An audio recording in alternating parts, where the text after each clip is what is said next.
friend, ubundi kuba umugabo ni iki? Kwitwa umugabo ni iki? Hari benshi cyane bakomeje kwitiranya ibintu batazi. My guy, iteka nuvuga ikintu nukora ikintu, jya ubanza utekereza kabiri kandi urebe n'ibyo ugiye gukora. Igihe turi kumwe banyita Dr. Senga TV kuri YouTube, kora subscribe kugira ngo ujye uhora ubona ibiganiro nkora. Inshuti yanjye, kuba umugabo biraharanirwa. Iteka hari abantu benshi cyane bakunze gutandukanya cyangwa se basobanukiye gutandukanya kuba umugabo nyamugabo. Guys, ubundi abantu bakuru bakunze kuvuga yuko umuntu w'umugabo cyangwa se ibikorwa by'umugabo birangwa n'akazi akora cyangwa se n'amafaranga afite cyangwa se ubutunzi afite. My friend, burya ntihazagira umuntu ugukanga n'uyu n'umwe. Umuntu ntazagukangisha ubutunzi afite, gusa umuntu uzagukangisha umutima we cyangwa se akaba yagukangisha guca bugufi kwiwe. Inshuti yanjye, uwo niwe muntu ushobora kuba wakumva cyangwa se ukabona ko ari nk'umuntu w'umugabo, kuko umuntu uzabwira ikintu cyangwa uzaganiriza ikintu akaba yakugira inama cyangwa se akaba yaguha n'ubufasha, akaba yatera intambwe nini mu nama uri kumusaba cyangwa se muri struggle urimo, mu buzima bugoye urimo, akaba yagufasha cyangwa se akakugira inama y'icyo wakora. Hari ibintu dukunze kwitiranya. Burya umuntu wese utunze, ufite ubutunzi bukomeye cyangwa se buhambaye, ufite amafaranga cyane, benshi nk'abo tuzi bafite amafaranga,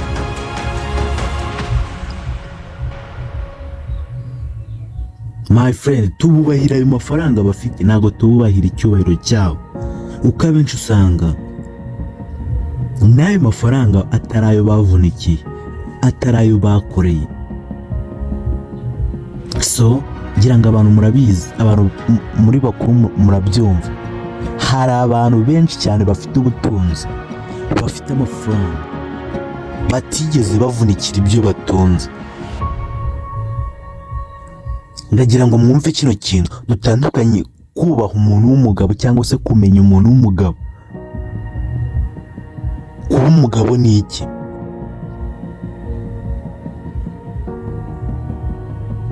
Hari igihe usanga wa muntu ufite ubutunzi bukomeye cyangwa se wa muntu ufite agatubutse, my friend, hari igihe aba ari imitungo yanyaze abantu cyangwa se ari imitungo iwabo bamusigiye.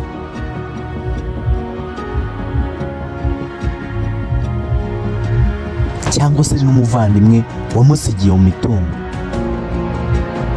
Ni bake abitwa abagabo.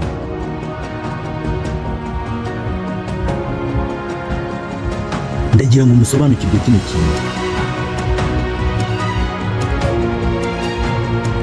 Umuntu nagukangisha ngo ngenda atunze ndafite, urebye nabi nakumerera nabi. My friend, ntuzagire ubwoba, uzamubwire ngo nta kibazo. My friend, urafite, ufite amafaranga, ushaka ko bakubaha. Tuzubaha ibikorwa byawe,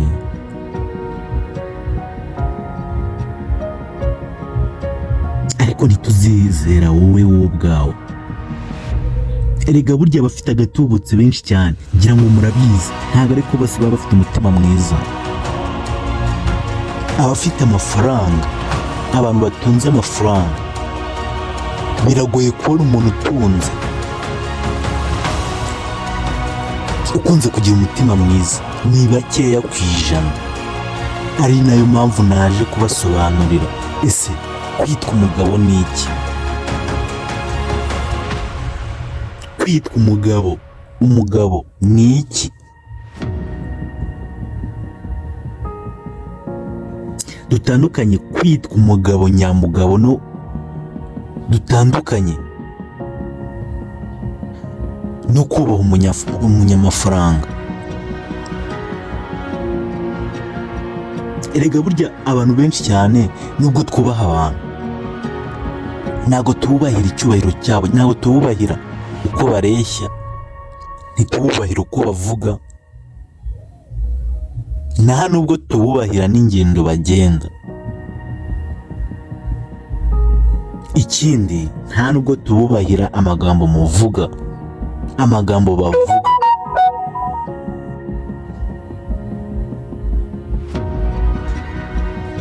My guy, twebwe tububahira ibikorwa byanyu gusa, tububahira ibikorwa byanyu kuko ari byo natwe bidutunze.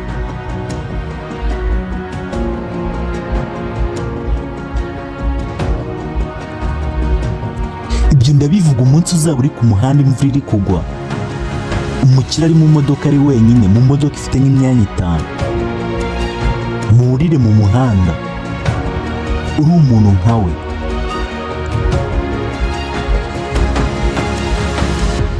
akizwe n'amaguru yirukanka kugira ngo imvura itamunyagira cyangwa se itanyagira imodoka yiwe, kandi wowe uri mu muhanda uri kurwana nawe no kujya kugama kandi ufite n'urugendo. Naho uwo mukire yakaba yagira icyo gitekerezo akavuga ati reka uyu muntu mushyira mu modoka twicume twigire imbere, imvura irajya guhita n'urugendo rwe rwagabanutse, ariko ntabwo yabyitaho.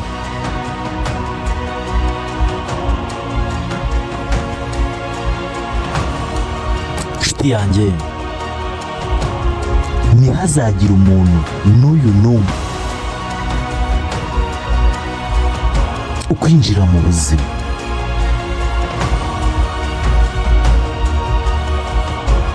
umuntu wese uzi ko atunze yiratana ibyo atunze.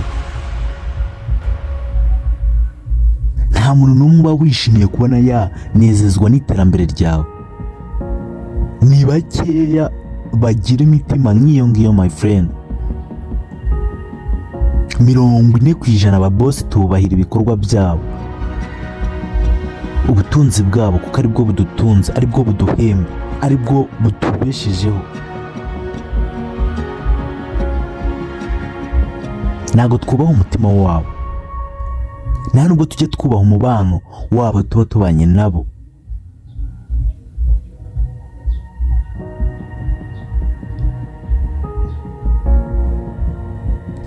Ubundi umugabo ni umuntu umenya icyo agomba gukora ako kanya akagikora, kandi akagikora giciye mu mucyo. Wa muntu muzahura mu nzira imvura iri kugwa ari mu modoka, agasanga uri mu nzira ari kubona ko uri gushaka guhunga nawe imvura, akagukingurira imiryango y'imodoka, agasohoka akagukingurira, ukinjira ukicara utekanye, mugakomeza, imvura yahita.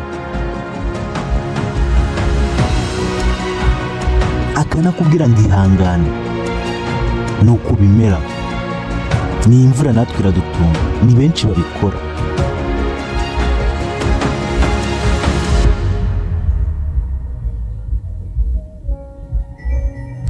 Guys, rero ntihazagire umuntu ubayobya, kuko twese turi bamwe, turi abantu batandukanye mu mitima gusa, ariko umubiri ni umwe. Uzacunge neza n'inzara ni zimwe, dufite amaraso amwe my friend. Mwe mubyitiranya rero, ababosi banyu bagiye barabakoloniza, ntibikiri ngombwa ko ababosi banyu babakoloniza.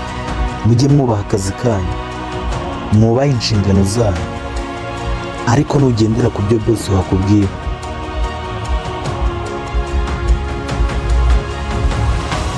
Ku bintu byose akubwira bijyanye n'iterambere ryawe, nubigenderaho ntacyo mwijeje, kuko nta mubosi n'uyu n'umwe uzishimira iterambere ryawe, bishoboka. So ngewe ndacyari Dr. Senga TV nk'ibisanzwe. Ku bantu duhurira kuri YouTube, kora subscribe. Abo duhurira kuri Instagram, kora follow. Abo duhurira kuri TikTok, kora follow. I love you fam.